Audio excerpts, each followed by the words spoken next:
প্রিয় দর্শক, আসসালামু আলাইকুম। আপনাদের সাথে আছি আমি আল মোহাইমিনুল খান। আমরা আছি শিক্ষাঙ্গনে ভোটের লড়াই প্রোগ্রামে। এই মাত্র আমাদের কাছে কিন্তু একটি বড় ব্রেকিং নিউজ এসেছে যে বাংলাদেশের সবচেয়ে প্রতীক্ষিত যে নির্বাচনটি ডাকসু নির্বাচন তা কিন্তু স্থগিত করেছে হাইকোর্ট। এবং আমাদের সাথে এই মুহূর্তে আছে ডাকসু নির্বাচনের ভিপি প্রার্থী, এজিএস প্রার্থী এবং প্রার্থীরা রয়েছেন। তাদের প্রতিক্রিয়া আমরা আজকে জানবো যে আসলে তারা কি ভাবছেন এই ডাকসু নির্বাচন বন্ধ নিয়ে। আমি প্রথমেই যাচ্ছি আমার ডান পাশে উমামা ফাতেমার কাছে। উমামা ফাতেমা, আজকে একটু আগে হাইকোর্ট রায় দিয়েছে যে ডাকসু নির্বাচন বন্ধ হয়ে গিয়েছে। এ বিষয়ে আসলে আপনি কি বলবেন? প্রথমেই আমরা একটু আগেই জানতে পেরেছি যে হাইকোর্টে একটি রিটের মাধ্যমে এখানে ডাকসু নির্বাচন বন্ধ ঘোষণা করা হয়েছে 21 অক্টোবর পর্যন্ত। যেহেতু আমি প্রোগ্রামে আসার মাত্রই এই বিষয়টি জানতে পেরেছি, এখনো প্রতিক্রিয়া জানানোর সুযোগ নেই। আমরা আমাদের যে স্বতন্ত্র শিক্ষার্থী ঐক্য, আমাদের প্যানেলের সাথে প্যানেল ডিসকাশনের মাধ্যমে সংবাদ সম্মেলনে আমরা এই বিষয়গুলো জানাবো।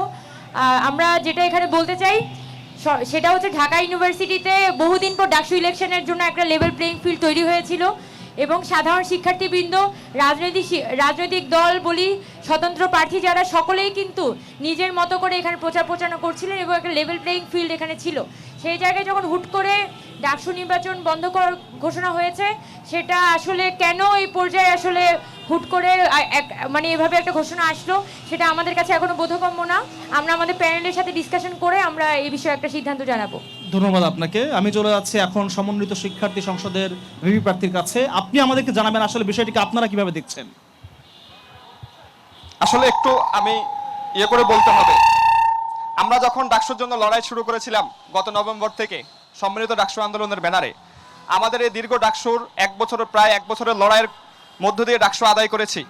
আমরা যখন আন্দোলন করছিলাম, দাবি দাওয়া নিয়ে যাচ্ছিলাম, স্মারকলিপি দিচ্ছিলাম, গণস্বাক্ষর কর্মসূচি করছিলাম, অবস্থান কর্মসূচি করছিলাম, সব শেষে আমরা অনশনও করেছি। সেই মুহূর্তে কিন্তু ছাত্রদল, ছাত্র শিবির কিংবা বড় কোনো সংগঠন আমাদের সাথে আসেও নি, আমাদের সাথে জানায়নি। আমি বলছি একটু বলতে দেন। এই রায় নিয়ে কথা হচ্ছে, তো আমি বলছি আপনার কাছে ফিরবো। আমি রায় নিয়ে কথা বলছি। আমি বলবো যে আমরা যখন লড়াইটা চালিয়েছি তখন কিন্তু বড় সংগঠনগুলো ছিল না, কিন্তু আজকে যে রায়। প্রিয় দর্শক, আমরা এতক্ষণ ছিলাম হাইকোর্টে, শুনছিলাম আসলে আইনজীবীর কথা। আমরা চলে যাচ্ছি আমাদের প্রার্থীর কাছে। জামাল সাহেব, আপনি আমাদেরকে জানাচ্ছিলেন আসলে আপনাদের প্রতিক্রিয়া কি, আমাদেরকে বলবেন আসলে আপনারা বিষয়টা কিভাবে দেখছেন। বিষয়টা দেখছে কিভাবে, সেটার জন্য তো আগে আমার টানতে হচ্ছে। এই জন্যই যে আমরা যে দীর্ঘ লড়াই করে ডাকসুটা আনলাম, সেই সময় কিন্তু রাজনৈতিক সংগঠনগুলো আমাদেরকে সহযোগিতা করে নাই। কোনো সংগঠন পরোক্ষভাবে এটার সাথে অসহযোগিতা করেছিল, ডাকসু চাইনি। আমরা ডাকসুটা আজকে এনেছি, আনার পরে আজকে কি দেখলাম, আবারও এই রাজনৈতিক আধিপত্যের বলি হলো আজকের ডাকসু হতে যাচ্ছে। ডাকসুটাকে আমি মনে করি রাজনৈতিক বড় সংগঠনগুলো নিজেদের মধ্যকার দলাদলির কারণে একটা ষড়যন্ত্র করে আজকে রিট করা হয়েছে। সেই রিটের ভিত্তিতে আজকে ডাকসুটাকে স্থগিত করা হয়েছে। ডাকসুটা ছিল সাধারণ শিক্ষার্থীদের, এটা কোনো রাজনৈতিক সংগঠনের ডাকসু নয়। ডাকসুটাকে আজকে এইভাবে যে রাজনীতিকরণ করা হয়েছিল, রাজনৈতিক দুর্বৃত্তায়নের আবার চক্রের মধ্যে আমরা ফিরে যাচ্ছি। এটার বিরুদ্ধে কি করবেন আসলে? এটা নিয়ে আমরা মাত্র জানলাম আসলে, এখন শরীর কাঁপছে আগে, এখন যে কিছু করবো সেই জিনিসটা বলতে হবে। আমরা অলরেডি অবশ্যই ডাক দিয়েছি, আমরা আন্দোলনে নামবো এবং আমরা প্রশাসনকে বাধ্য করবো এই ডাকসু যেভাবে হোক যথাসময়ে ডাকসু হতে হবে, হাইকোর্টের রায়কে স্থগিত করতে হবে প্রয়োজনে আরেকবার।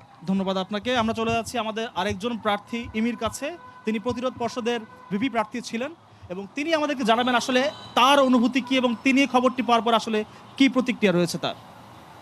আসলে আমি এই প্রোগ্রামের উদ্দেশ্যে রওনা হচ্ছিলাম, যখন রিকশায় ছিলাম ওই মুহূর্তে সংবাদটি জানা। এবং ধরেন যে আমাদের এতদিনের পরিশ্রম বা এত যে প্রচেষ্টা, সব কিছু তো আমি বলবো যে এইভাবে পানি ঢেলে দেওয়াটা যারাই করছে তাদের কোনো শুভ উদ্দেশ্য আছে বলে মনে করি না। আমরা আমাদের দলীয় প্রতিক্রিয়া সংবাদ সম্মেলনের মাধ্যমে প্রকাশ করব, সেটা একটা ব্যাপার। আরেকটা ব্যাপার হচ্ছে আসলে কি বলবো, যে শেষ মুহূর্তে আসলে এইভাবে ডাকসু পেছানো কিংবা ডাকসু ঠিকভাবে অনুষ্ঠিত হবে কিনা এই আশঙ্কা কিন্তু শুরু থেকে আমাদের মধ্যে ছিল।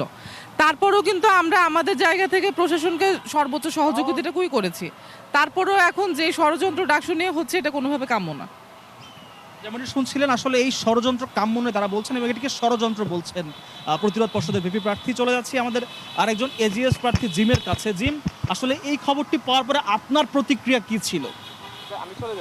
আসলে জুলাই আগস্ট পরবর্তী সময়ে আমরা আসলে ভেবেছিলাম এই সরকার এবং ঢাকা বিশ্ববিদ্যালয়ের যে প্রশাসন 2 মাসের মধ্যে ডাকসু নির্বাচন দিবে, সেটি আসলে কোনোভাবেই সম্ভব হয়নি।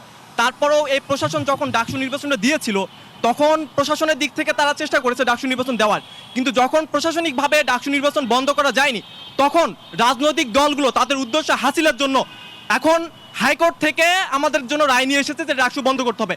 আমরা শিক্ষার্থীরা যারা আছি তারা স্পষ্টভাবে কথা বলতে চাই, সেটা হচ্ছে ঢাকা বিশ্ববিদ্যালয়ের শিক্ষার্থীরা তাদের যে প্রাণিক দাবি ডাকসু, সেই ডাকসু যে কোনোভাবে আমরা নিয়ে আসবো।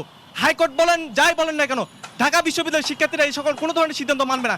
আমরা চাই, ঢাকা বিশ্ববিদ্যালয়ের শিক্ষার্থীরা চাই ডাকসু হবে এবং ডাকসু 9 তারিখে হতে হবে। যদি ডাকসু না দেয় আমরা আমরণ অনশনে যাবো ইনশাল্লাহ।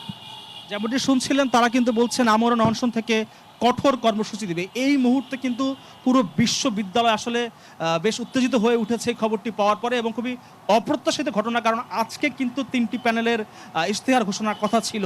আমরা জানতে চাইব ইমির কাছে একটু, ইমি আপনাদের পরবর্তী কর্মসূচি কি হতে পারে এখন? এটা আসলে যেহেতু আমি এই মুহূর্তে এখানে অবস্থান করছি, আমাদের দলীয় যে সিদ্ধান্ত হবে সেটা আমরা জানিয়ে দিব। আপনার ব্যাপারটা কি হবে? আমি আরেকটা বিষয় স্পষ্ট করে বলতে চাই, আসলে এই ডাকসু নির্বাচনটা বন্ধ হচ্ছে এটা পুরোপুরি একটা পলিটিক্যাল পারপোজ, পলিটিক্যাল পারপোজের জন্য বন্ধ হচ্ছে।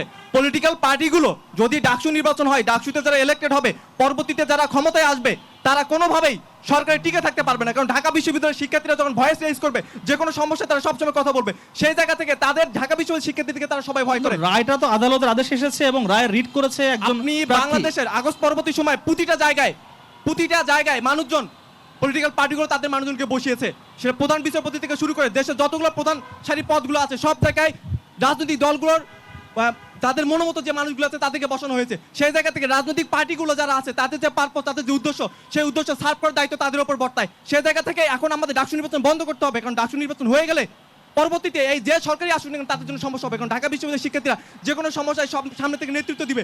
সেই জায়গাটা বন্ধ করতে এবং পরবর্তীতে যাতে তারা তাদের ক্ষমতা টিকে রাখতে পারে, শরীরের ক্ষমতা বাড়াতে পারে, আমি সেজন্য একটু জামালের কাছে জানতে চাই, জামাল সাহেব আপনারা আসলে এটাকে কিভাবে দেখছেন? কারণ রিড তো করেছে একজন প্রার্থী এবং তিনিও ঢাকা বিশ্ববিদ্যালয়ের শিক্ষার্থী। আমি এখানে যে কথাটা বলবো, এগুলো এখানে কোনো কিছু প্ল্যানের বাইরে না, সবকিছু প্ল্যান অনুযায়ী। আমরা আগ থেকে শুনছিলাম এই ধরনের একটা হবে, রিট হবে, সেই রিটার্ন পরবর্তীতে স্থগিত করা হবে, এই ধরনের ঘটনা আমরা আগ থেকে শুনছিলাম, কিন্তু এটা যে এভাবে হবে আমরা বিষয়টা বুঝতে পারছিলাম না। এখন ব্যাপার হচ্ছে আমরা কিন্তু আগ থেকে জানি এই ধরনের ষড়যন্ত্র চলছিল এবং কারা কারা এটার সাথে জড়িত আমরা সেটাও বলতে পারি।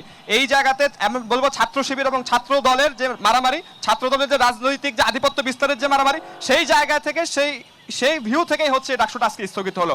আমি শিক্ষার্থীদেরকে বলবো, বারবার বলবো, আপনারা এই রাজনৈতিক দুর্বৃত্তায়ন থেকে বের হতে চাইলে যে কোনো মূল্য হোক ডাকসুকে আনতে হবে, যে কোনো মূল্য হোক ডাকসুকে আনতে হবে। ভাই আমি দেখতে পাচ্ছেন বেশ উত্তেজিত কিন্তু আমাদের প্রার্থীরা, এবং তারা কিন্তু এই মুহূর্তে তাদের পরবর্তী করবেন কি তা জানাবেন আমাদেরকে। তো এখান থেকে এই ছিল আমার কাছে এখন পর্যন্ত সর্বশেষ, এবং আসলে আজকে দুঃখিত আমরা যে এই অনুষ্ঠানটি এখানে শেষ করতে হলো।